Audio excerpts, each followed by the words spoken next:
Noticiario 1936. Los 150 días que cambiaron la historia de España.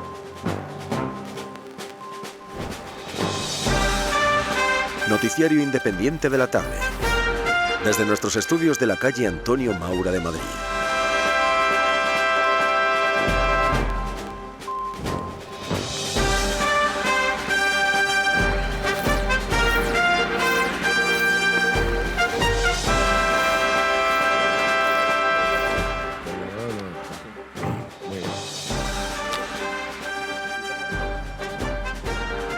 Bienvenidos, queridos radioyentes de Radio Universal, a nuestro boletín informativo correspondiente al día de la jornada, 12 de abril de 1936. Vamos, como hacemos siempre, a comenzar con nuestra línea editorial. Hoy, 12 de abril, comenzamos el programa lamentando el accidente sufrido por un hidroavión al iniciar el vuelo en Puerto España, capital de la isla de Trinidad. El avión chocó con una lancha al salir del puerto. Viajaban 25 personas, de las cuales 3 han fallecido. Mientras tanto, en el Parlamento comienza la batalla por quién va a ser el nuevo presidente de la República que venga a sustituir al señor Alcalá Zamora. Los diputados del Frente Popular, tras su cuestionada victoria en las elecciones del pasado mes de febrero, ahora se lanzan a la conquista de la presidencia de la República como siguiente paso para el triunfo de la Revolución. Si en 1934 fracasaron con su revuelta armada, ahora lo van a intentar a golpe de decreto y de votación en el Parlamento español. Y vamos con nuestra primera noticia publicitaria en Radio Universal antes de dar paso a la información de carácter nacional. Si usted no halla alivio en sus padecimientos reumáticos, haga una prueba con Frila, antes Frilax. Es una crema de uso externo que, aplicada en ligeras fricciones, se absorbe por la piel y produce rapidísimos efectos en la desaparición de dolores reumáticos, musculares y articulares. Vamos ya con esa página de información nacional en Radio Universal. Aprobación del decreto ley suprimiendo el quórum. Toda la atención política del día de ayer estuvo concentrada en los problemas que plantean las elecciones a compromisarios que, con los diputados a Cortes, han de elegir al nuevo jefe del Estado, el nuevo presidente de la República. El sistema imperante ha inventado una nueva forma de votar. Llama el voto a ciegas, por el cual no facilitarán los nombres de los aspirantes a presidente de la República y serán los jefes políticos de los partidos quienes finalmente elegirán. Los señores Cid y Calvo Sotelo piden que se restablezcan los ayuntamientos de elección popular. Y Calvo Sotelo vota en contra del proyecto, al que formula interesantes reparos, manifestando que no formulaba ninguna objeción en cuanto al fondo del decreto. Por su parte, el ministro de Justicia anuncia que se levantará el estado de alarma en toda España. Además, ofrece dar cuenta al Gobierno y anuncia que se restablecerán las garantías constitucionales en toda España. Y ahora sí tenemos una noticia de alcance que nos acercan nuestros compañeros de redacción. El señor Primo de Rivera, José Antonio Primo de Rivera, presenta su candidatura en las elecciones parciales convocadas por Cuenca.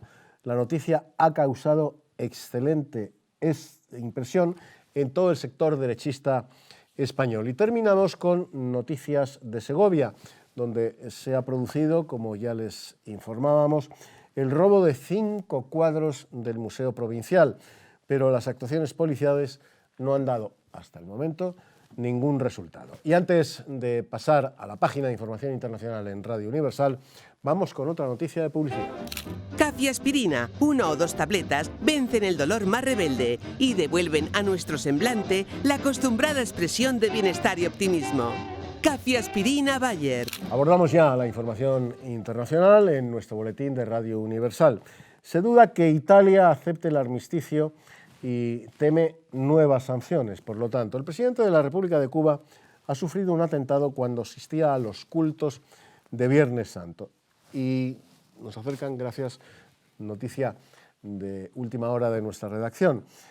Noticias también desde el Estado Pontificio, donde el Papa ha recibido a 4.000 peregrinos de varias nacionalidades en la sala de bendiciones de la Ciudad del Vaticano. En cuanto a la actualidad, tenemos que destacar que los médicos han discutido la necesidad de incrementar y hacer oficial la vacunación contra la tuberculosis. La próxima sesión se celebrará el día 21 a las 7 de la tarde en el Colegio de Médicos. Y en estas fechas tenemos que destacar la preciosa forma de celebrar la Semana Santa en Sevilla. El desfile de las cofradías por las calles en las madrugadas ofrece siempre notas muy pintorescas y muy emotivas. Y en cuanto a la información deportiva, desde la redacción nos alcanzan la última hora. En ciclismo, la prueba Eibar-Madrid-Eibar, Cañardo vence en la primera etapa después de una lucha magnífica. El Gran Premio del Ayuntamiento barcelonés, que se celebrará el domingo en el Parque de la Ciudadela, tendrá un recorrido de 80 kilómetros.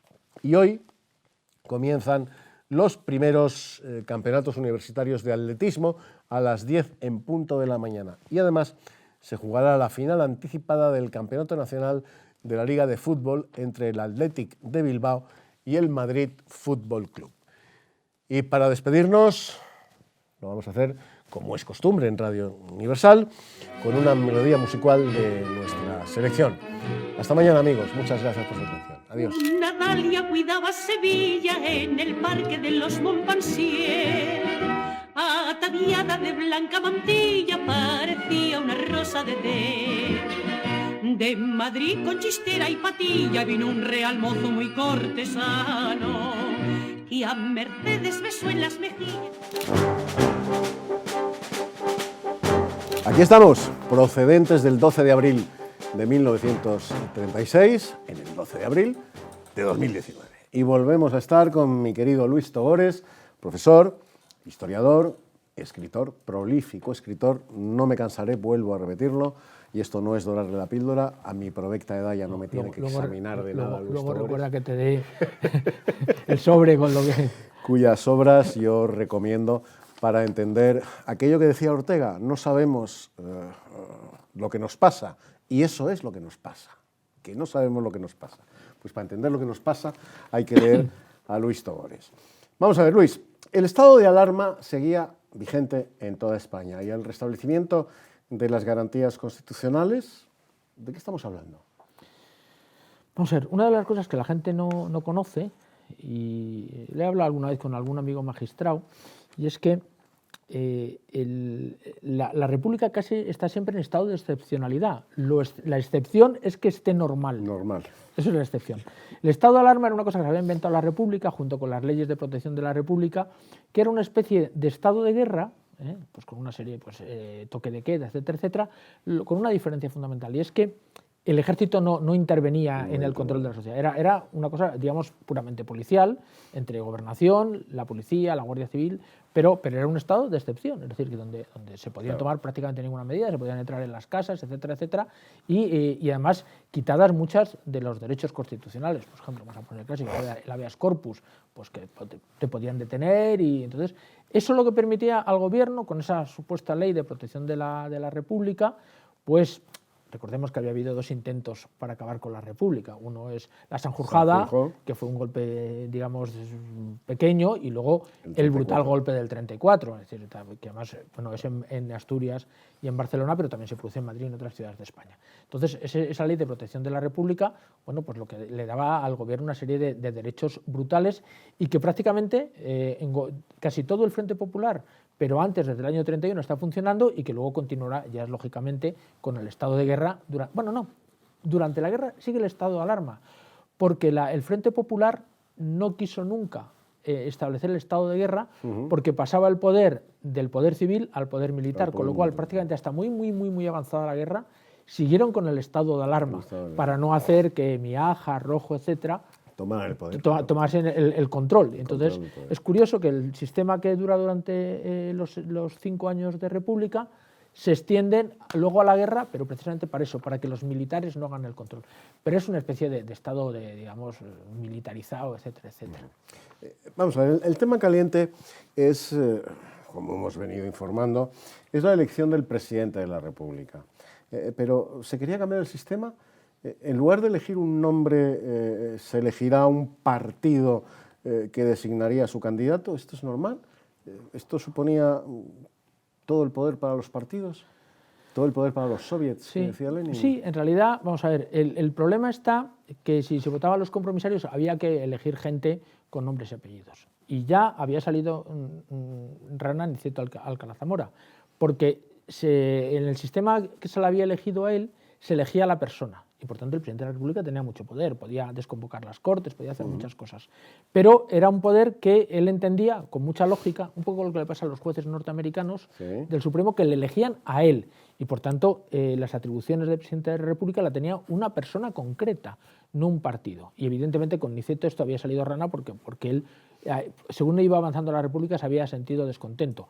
Es verdad que la había manipulado, no había dejado que la CEDA gobernase, le había dado el poder a Lerroux, el Frente Popular pensaba que había tardado mucho tiempo en convocar las elecciones de febrero del 36. Entonces, solución, que no se elija una persona, se elija un grupo que sea el que a su vez elija a una persona, de tal manera que la responsabilidad de la elección del presidente no pase por una persona con nombres y apellidos, sino por un grupo o partido político, o mejor una coalición.